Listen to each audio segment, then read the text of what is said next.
WhatsApp guys, Shri here. നിങ്ങൾക്ക് എല്ലാവർക്കും അറിയുന്നൊരു കാര്യം പറയാനാണ് ഞാൻ വന്നേക്കുന്നത്. പെർഫ്യൂം അടിക്കുന്നില്ല, കാരണം രാത്രി റൂമിൽ ഭയങ്കര മണവും. അതല്ല, ഇവൻ ഏതാണെന്ന് നിങ്ങൾക്ക് കണ്ട ഫസ്റ്റ് ഒറ്റ നോട്ടത്തിൽ അറിയാൻ പറ്റും. This is the Galaxy S25 Ultra, S26 Ultra sorry. And best of the best, സാംസങ്ങിൻ്റെ ഫ്ലാഗ്ഷിപ്പ് ഓഫറിങ്, എല്ലാത്തിലും ടോപ്പ്. പയ്യൻ എങ്ങനെയുണ്ടെന്ന് വെച്ചാൽ പയ്യ അടിപൊളിയാണ്. പക്ഷേ എനിക്കൊരു കാര്യം പറയണം, നിങ്ങൾ മിക്കവരും ഞാൻ ഈ ടൈറ്റിലിട്ട് തന്നെയാണ്, ഇതൊരു 85,000 രൂപയ്ക്ക് അല്ല 90,000 രൂപയ്ക്ക് ഫ്രഷ് പീസ് കിട്ടുമെന്ന് ചോദിച്ചാൽ കിട്ടും. ഇതൊരു സ്കാം അല്ല. ഞാൻ പറഞ്ഞു തരാം നിങ്ങൾ എങ്ങനെ മേടിക്കണമെന്ന്. അതിന് മുന്നേ എനിക്ക് ഫോണിനെ കുറിച്ച് ജസ്റ്റ് 2-3 കാര്യങ്ങൾ പറയണം. ആദ്യത്തെ കാര്യം തന്നെ, ഈ ഫോൺ ഭയങ്കര വെൽ ബാലൻസ്ഡ് ആയിട്ടൊരു സ്മാർട്ട് ഫോണാണ്. എല്ലാ ആസ്പെക്റ്റിലും ഒരു ഫ്ലാഗ്ഷിപ്പിന് വേണ്ടത് കൊടുത്തിട്ടുണ്ട്. എന്നാൽ നമ്മുടെ പ്രൈവസി ഡിസ്പ്ലേ പോലത്തെ കാര്യങ്ങളൊക്കെ കൊടുത്ത് എന്താ പറയുക, ഇച്ചിരി ഒന്ന് യൂണീക്ക് ആക്കാൻ ശ്രമിച്ചിട്ടുണ്ട്. സോ ഗൈസ്, പ്രൈവസി ഡിസ്പ്ലേ ഹൈപ്പിൻ്റെ എത്ര ഉണ്ടോയെന്ന് വെച്ചാൽ ജെനുവൻലി ഇല്ല. കുറച്ച് നാളായതുകൊണ്ട് ഞാൻ പറയാം. S26 Ultra ഇറങ്ങിയിട്ട് ഒരുപാട് നാളായി. ഞാൻ അങ്ങനത്തെ ഫീച്ചേഴ്സ് ഇൻബിൽട്ട് ആയിട്ട് ഉപയോഗിക്കുന്നവരുണ്ട്. ഇപ്പോൾ ഫോർ നോട്ടിഫിക്കേഷൻസ് ഒക്കെ അങ്ങനെ മാത്രം ബ്ലർ ആവുന്ന ഫീച്ചറൊക്കെ മാത്രം എനേബിൾ ചെയ്യും. അല്ലാതെ ഞാൻ റോഡിലൊക്കെ ഇറങ്ങുമ്പോൾ പ്രൈവസി ഡിസ്പ്ലേ പലപ്പോഴും ഇടാൻ മറന്നു പോകും. കാരണം അത് ഇടുമ്പോൾ ഒരു ഡിസ്പ്ലേക്ക് ഒരു ഡിമ്മിങ് ഫീൽ ഉണ്ട്.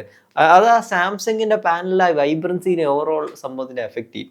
പക്ഷെ അതല്ല നമ്മുടെ മെയിൻ പോയിന്റ്. സംഭവം ഫോൺ രക്ഷയില്ല. 80,000 രൂപയ്ക്ക് ഞാൻ എങ്ങനെ മേടിക്കുമെന്ന് പറഞ്ഞുതരാം. ഗൈസ്, നമ്മുടെ മാർക്കറ്റിൽ, നമ്മുടെ നാട്ടിൽ കിട്ടുന്ന ഒരു പരിപാടിയാണ് ഈ ക്രെഡിറ്റ് സ്കോറിൽ അല്ലെങ്കിൽ സിബിൽ സ്കോറില്ലാത്തവർ ലോൺ എടുക്കാൻ വേണ്ടി ചെല്ലുമ്പോൾ ലോൺ റിജക്റ്റ് ആവും.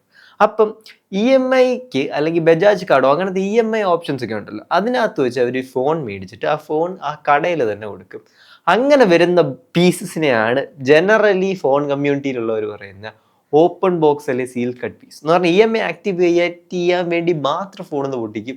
എന്നിട്ട് അവിടെ തന്നെ ആ കടക്കാർക്ക് കൊടുക്കുക. അവർ സെക്കൻഡ് യൂസ്ഡ് ഒരു 10 രൂപ 15 രൂപ അല്ലെങ്കിൽ 5 രൂപ ഒക്കെ കുറച്ച് അവിടെ തന്നെ ഫ്രഷ് പീസസ് നിങ്ങൾക്ക് കിട്ടും. ആൻഡ് ഏറ്റവും കൂടുതൽ അങ്ങനെ കിട്ടുന്നത് ഓപ്പൺ ബോക്സ്, ഒന്ന് ഇവൻ ഗാലക്സി S26 Ultrയും 2 ഐഫോണും. കാരണം ഇന്റർനാഷണൽ മാർക്കറ്റ് ഏറ്റവും കൂടുതൽ ഇത് ദുബായിൽ നിന്ന് കുറേ പേര് സീൽ കട്ട് ചെയ്ത് ഇങ്ങോട്ട് കൊണ്ടുവരുന്നുണ്ട്. അതുപോലെ ഹോങ്കോങ്, ചൈന, ആ പരിപാടിയൊക്കെ ഗ്ലോബലി നടക്കുന്നൊരു സ്കീം അല്ലെ സ്കാം എന്ന് വേണം നിങ്ങൾക്ക് പറയാം. സോ അങ്ങനെ ഉള്ള ഫോൺ മേടിക്കുമ്പോൾ എന്തൊക്കെ ഡിസഡ്വാൻറ്റേജസ് ഉണ്ട് എന്ന് വെച്ചാൽ, സി ഗൈസ്, ആദ്യമേ സാംസങ് ഗാലക്സി S26 Ultra അല്ലെ സാംസങ് ഇൻ ജനറൽ നിങ്ങൾ സീൽ കട്ട് മേടിക്കുകയാണ്, ദുബായ് പീസാണ് അല്ലെങ്കിൽ വെളിയിൽ നിന്ന് കൊണ്ടുവരുന്ന പീസാണെങ്കിൽ, ഒരു കാര്യം ഇമ്പോർട്ടൻ്റ് ആയിട്ട് നിങ്ങൾ ഓർത്ത് വെക്കണം. ഇന്ത്യയിൽ അതിന് വാറണ്ടി മിക്കപ്പോഴും കിട്ടത്തില്ല. അത് ഫാക്റ്റാണ്. അത് അങ്ങനെയാണ്, കിട്ടാൻ സാധ്യതയെ കുറവാണ്.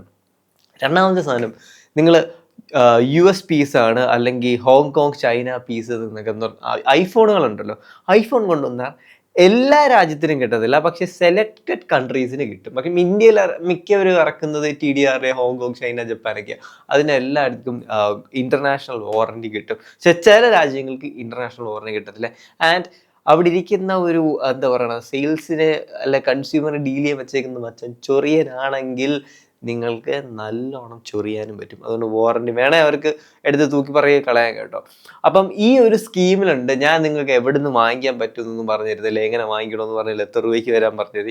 ഈ ഒരു സാധനം നമ്മുടെ കമ്മ്യൂണിറ്റിയിൽ അല്ലെങ്കിൽ നമ്മുടെ മാർക്കറ്റിൽ നിലവിൽ ഭയങ്കര വൈഡ് സ്പ്രെഡ് ആയിട്ടുണ്ട്. അത് നിങ്ങളുടെ അടുത്ത് എനിക്ക് പറയണം. ഞാൻ ഉൾപ്പെടെ ഈ കഥ പറഞ്ഞു തുടങ്ങാൻ കാരണം, എൻ്റെ അച്ഛനൊരു ഫോൺ വേണം.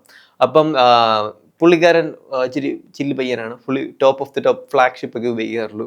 അപ്പോൾ X26 Ultra, iPhone 17 Pro Max അല്ലെങ്കിൽ വിവോയുടെ X300 Pro, ഇത് മൂന്നുമായിരുന്നു പുള്ളിയുടെ ലിസ്റ്റിനകത്തുള്ള. പേഴ്സണൽ റീസൺസ് കാരണം ഷവോമിയും ഒപ്പോയും പുള്ളി പ്രിഫർ ചെയ്തില്ല. ഞാനും പറഞ്ഞ് ഇത്രയും പൈസ എടുക്കുകയാണെങ്കിൽ ഷവോമി ഒപ്പോ എടുക്കേണ്ട, കാരണം അതിൻ്റെ സോഫ്റ്റ്വെയർ നമുക്ക് അത്ര, പുള്ളിക്കാരൻ ഈ മൈന്യൂട്ട് കാര്യങ്ങളൊക്കെ ഡീറ്റെയിൽ കൊടുക്കുന്നൊരു മനുഷ്യനാണ്. പിന്നെ ഗൈസ്, ഒരു കാര്യം പറയാനുള്ള, ചാനൽ ഭയങ്കര ഡൗൺ ആയിക്കൊണ്ടിരിക്കും. ഒന്ന് ഹൈപ്പ് ചെയ്താലോ, ഒന്ന് ലൈക്ക് ചെയ്താലോ, ഒന്ന് എന്നെ ഭയങ്കര ഹെൽപ്പ് ചെയ്തു പോലത്തെ ആരും ചെയ്യാത്ത ഹിഡൻ വീഡിയോസ് ഒക്കെ വേണമെങ്കിൽ ഹൈപ്പ്, ലൈക്ക്, പിന്നെ ബാക്കി പോയി കണ്ടോ. ആൻഡ് അങ്ങനെ നോക്കുമ്പോൾ എങ്ങനെയുണ്ട് S26 Ultra? കമ്പാരിസണിൽ ഏറ്റവും വലിയ സ്ട്രോങ് പോയിന്റ് ഇതിൻ്റെ എന്ന് പറയുമ്പം ഇതിൻ്റെ ഡിസൈനാണ്. ഡിസൈൻ കണ്ട ബോറിങ് ആൻഡ് റെക്കഗ്നൈസബിൾ ആണ്, ഭയങ്കര യൂസ് ടു ആണ്. പക്ഷേ ഇത് ഭയങ്കര അടിപൊളി ഡിസൈനാണ് കേട്ടോ. ഭയങ്കര എന്താ പറയണ, പ്രീമിയം ഇൻ ഹാൻഡ് ഫീൽ. നമ്മൾ കയ്യിലൊരു വലിയ ഒരു എന്താ പ്രീമിയം ഫോൺ കൊണ്ടു നടക്കുന്നൊരു ഫീൽ. അതേപോലെ ഡ്യൂറബിലിറ്റി സ്റ്റാൻഡ് പോയിന്റ്, അതേപോലെ ടെക്നിക്കലി ടഫ് ഗ്ലാസസും കാര്യങ്ങളും ഒക്കെ കൊടുത്തിട്ടുണ്ട്. എല്ലാം അടിപൊളി. രണ്ടാമത്തെ സാധനം എന്ന് വെച്ചാൽ സാംസങ്ങിൻ്റെ സോഫ്റ്റ്വെയറിനെ കുറിച്ച് പറയുകയാണെങ്കിൽ വേറൊരു കാര്യം എനിക്ക് പറയാനുണ്ട്. C guys, one of the best Android experience ഞാൻ വർഷങ്ങളായിട്ട് ഈ ചാനലിൽ പറയുന്നത് സാംസങ് ആണ്. അതിനൊരു തർക്കമില്ല. എനിക്ക് പിക്സലിനെക്കാട്ടി ഇഷ്ടം സാംസങ് ആണ്. പക്ഷേ ആ സോഫ്റ്റ്വെയർ എക്സ്പീരിയൻസിൻ്റെ ഡൗൺഗ്രേഡ് ചെയ്യുന്നൊരു സാധനമുണ്ട്. S26 അൾട്രയ്ക്ക് ഉൾപ്പെടെ വരെ വീഴുന്ന കേസുകൾ ഉണ്ട്. അതുകൊണ്ടാണ് ഞാൻ നിങ്ങളുടെ എടുത്തു പറഞ്ഞത്, ഗൈസ് ഇൻ്റർനാഷണൽ മാർക്കറ്റിൽ നിന്ന് ഓപ്പൺ ബോക്സിലെ സീൽ കട്ട് പീസസ് ഇന്ത്യയിലേക്ക് കൊണ്ടുവരില്ല. ഇവിടെ ഇന്ത്യൻ പീസസ് ഉണ്ട്, ധൈര്യമായിട്ട് എടുക്കാം. കാരണം എൻ്റെ അച്ഛൻ S23 അൾട്ര അത് ചുമ്മാ ഇരുന്നപ്പോൾ പറയുകയാണ്, അപ്ഡേറ്റ് ഒന്നും ചെയ്തില്ല, ചുമ്മാ ഇരുന്നപ്പോൾ പറയുകയാണ്. അവിടെ കൊണ്ടുപോയപ്പോൾ ഏത് സാംസങ് ഫോണാണെങ്കിലും within 3 years of billing warranty ആണെങ്കിൽ, ബില്ലിംഗ് ഡേറ്റ് ആണെങ്കിൽ നിങ്ങൾക്ക് സ്ക്രീൻ വരെ വീണത് ഫിസിക്കൽ ഡാമേജ് ഒന്നും ഇല്ലെങ്കിൽ റിപ്ലേസ് ചെയ്ത് തരും എന്നാണ് സാംസങ് ട്രിവാൻഡ്രത്തിലെ സാംസങ് കഫേയിലെ പയ്യന്മാർ പറഞ്ഞത്. പിന്നെ അടുത്ത ഏറ്റവും വലിയ സ്ട്രോങ് പോയിന്റ് ഈ ഫോണിനകത്ത് നോക്കുകയാണെങ്കിൽ that is regarding the camera module. Guys അത്യാവശ്യം നല്ല വെൽ ബാലൻസ്ഡ് ക്യാമറയാണ്. ദി ബെസ്റ്റ് ഫോട്ടോഗ്രാഫി ക്യാമറ ആണെന്ന് വെച്ചാൽ അല്ല, ദി ബെസ്റ്റ് വീഡിയോഗ്രാഫി ക്യാമറ ആണെന്ന് വെച്ചാൽ അല്ല. പക്ഷേ ഇതിൻ്റെ രണ്ടിൻ്റെ കൊളാബറേഷൻ വെച്ച് സി ഗൈസ്, ഫോട്ടോസിനകത്ത് X300 Pro ആയിരിക്കും എൻ്റെ ഫസ്റ്റ് പ്രിഫറൻസ്. വീഡിയോസിനകത്ത് iPhone 17 Pro Maxും. പക്ഷേ ഇതിൻ്റെ രണ്ടിന് നടുക്ക് വരുമ്പോൾ ഇതിന് അത്ര ടോപ്പ് അല്ലെങ്കിലും പക്ഷേ നല്ലോണം ബാലൻസ് ഔട്ട് ചെയ്ത് പോകുന്നതാണ് സാംസങ്.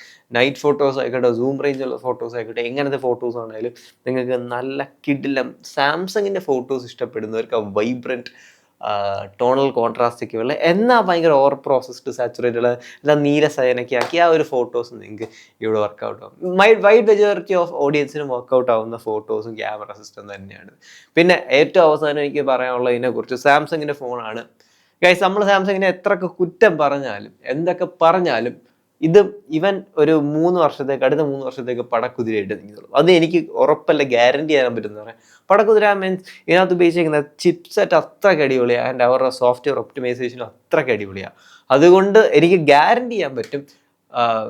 വരയുടെ കാര്യമൊന്നും എനിക്കറിയത്തില്ല, ചിലപ്പം വീഴാം, നിങ്ങളുടെ ഭാഗ്യം തിരിച്ചിരിക്കാം. പള്ളിയിലും മെഴുകുതിരി എത്തിച്ചോ, അല്ല അമ്പലത്തിൽ പ്രാർത്ഥിച്ചോ, അല്ല എന്തെങ്കിലുമൊക്കെ ചെയ്തോ, വര വീഴാതിരുന്നാൽ ഈ ഫോൺ അത്യാവശ്യം നല്ലോണം ഏജ് ചെയ്യുന്നൊരു ഫോണാണ്.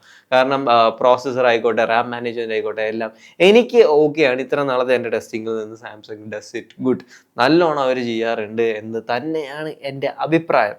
പിന്നെ വേറൊരു ഗൈസ്, അവസാനം ഏറ്റവും കൂടുതൽ എനിക്ക് പറയാനുള്ളത്, S26 അൾട്ര എടുക്കാൻ ഒരു മെയിൻ റീസൺ ഇസ് അവൻ്റെ റീസെയിൽ വാല്യൂ S Pen.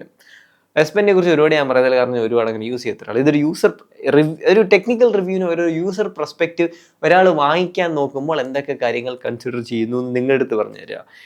ഇത് ഞാനൊരു 3 കൊല്ലം കഴിഞ്ഞു കൊടുത്താലും ഇതിനകത്ത് എനിക്ക് പകുതി കൂടുതൽ വില കിട്ടും എന്നെനിക്ക് ഉറപ്പാണ്. പകുതി കൂടുതൽ കിട്ടും മിക്കവാറും കിട്ടും. കാരണം സാംസങ്ങിന് ഭയങ്കര ബാഡ് റീസെയിൽ വാല്യൂ ഒന്നുമില്ല, പക്ഷെ ഐഫോണിൻ്റെ അത്രയും റീസെയിൽ വാല്യൂ ഇല്ല എന്ന് ഞാൻ പറയാം. കുഴപ്പമില്ലാതെ അത്യാവശ്യം നല്ല റീസെയിൽ കിട്ടും. ഷവോമിനെയും വിവോയിനെയും ഒക്കെ വെച്ച് കമ്പയർ ചെയ്യുമ്പം ആൻഡ്രോയിഡ്സുകൾ ഏറ്റവും റീസെയിൽ വാല്യൂ കിട്ടുന്ന ഫോണുകൾ ഒന്ന് സാംസങ് ആണ്. അത് ഗൈസ്, ഈ ലേറ്റസ്റ്റ് ആയിട്ടുള്ള വരവീഴാൻ മൃദുപാടി ഇഷ്യൂ കൂടി ഇല്ലായിരുന്ന സാംസങ് സത്യം പറഞ്ഞാൽ നല്ല റീസെയിൽ വാല്യൂയിലോട്ട് കയറി വന്നതാ. പക്ഷെ അപ്പോഴത്തേക്ക് നമ്മൾ യൂട്യൂബേഴ്സ് എല്ലാം കൂടെ പിടിച്ചടിച്ച് താത്തി കൊടുത്തു. Good job guys. സോ എനിക്ക് ഫോൺ റിവ്യൂവിനെ കുറിച്ച് ഉപരി എനിക്ക് ഇതൊക്കെയാണ് പറയാനുള്ളത്. ഞാനൊരു വീട്ടിലേക്ക് ഒരു കൺസിഡർ ചെയ്യുമ്പം എനിക്ക് ഒരു സാംസങ് ഗാലക്സി S26 അൾട്ര എന്ന് പറഞ്ഞ ഫോണിൽ നിന്ന് കിട്ടുന്ന പെർസ്പെക്റ്റീവ് അല്ല വാല്യൂ. ഒന്നെന്ന് പറയുമ്പം open box seal cut piece എടുക്കുമ്പോൾ എനിക്കൊരു 10-15 രൂപ അതിൽ നിന്ന് കുറഞ്ഞിട്ടും 85-90K റൗണ്ട് എനിക്ക് അത്യാവശ്യം പുത്തൻ ഫോൺ വിത്ത് ബ്രാൻഡ് ന്യൂ കണ്ടീഷൻ കിട്ടുന്നുണ്ട്. വെരി പ്രീമിയം ഡിസൈൻ, സാംസങ്ങിൻ്റെ ഡിസൈൻ പബ്ലിക്കിലുണ്ട്, റെക്കഗ്നൈസബിൾ ആണ്. അത്യാവശ്യം നല്ല ബാലൻസ്ഡ് ക്യാമറ, സോഫ്റ്റ്വെയർ സ്പീക്ക്. പിന്നെ വേറെ എനിക്ക് എടുത്തു പറയാനുള്ള റീസെയിലും അത്യാവശ്യം നല്ലതാണ്.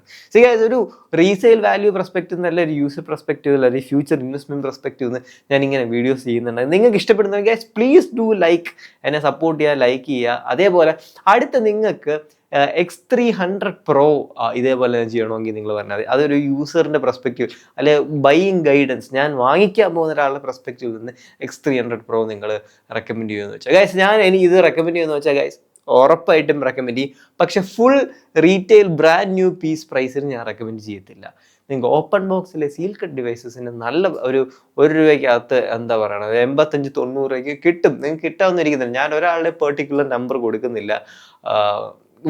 നിങ്ങൾക്ക് ആവശ്യമുണ്ടെങ്കിൽ നിങ്ങൾ തപ്പി കണ്ടുപിടിക്കുക. എല്ലാ സിറ്റീസിനകത്തും ഇതൊരു ഭയങ്കര വൈഡ് ആയിട്ടൊരു മാർക്കറ്റ്. ആ ഒരു പ്രൈസ് റേഞ്ചിൽ ഐ ആബ്സല്യൂട്ട്ലി റെക്കമെൻഡ് ദിസ്. പിന്നെ ഗൈസ്, ട്വിൻസ് മൊബൈൽസ് പട്ടമാണ് ഈ ഫോൺ ഓഫർ ചെയ്തേക്കുന്നത്. നിങ്ങൾക്ക് S26 അൾട്ര എങ്ങനെയാണെന്ന് അറിയണം എന്നൊക്കെ ഉണ്ടെങ്കിൽ നേരെ അവരെ വിളിക്കുക, അവിടെ ചെല്ലുക, യൂസ് ചെയ്യുക. നിങ്ങളുടെ യൂസർ പെർസ്പെക്റ്റീവ് ഒക്കെ വെച്ചിട്ട് നിങ്ങൾ തീരുമാനിക്കുക അങ്ങനത്തെ. അടുത്ത ഗൈസ് ഹൈപ്പ് ചെയ്യും ഗൈസ്, ഭയങ്കരമായിട്ട് ചാനൽ ഡൗൺ ആയിക്കൊണ്ടിരിക്കും. ഒന്ന് ഹൈപ്പ് ചെയ്ത് സബ്സ്ക്രൈബ് ചെയ്ത് ലൈക്ക് ചെയ്ത് സഹായിച്ചാൽ ഇറ്റ് വിൽ മീൻ അ ലോട്ട്. അതേപോലെ ഗൈസ് വേറൊരു കാര്യം കൂടെ, അടുത്ത് നിങ്ങൾക്ക് X300 Pro ഇതേപോലത്തെ ഒരു യൂസർ ബൈയിങ് പെർസ്പെക്റ്റീവ് റിവ്യൂ കാണണമെങ്കിൽ കോമെന്റ് ഇടുക. It's Sri here, talk to you guys later. It's your favorite tech channel. Love you, bye bye.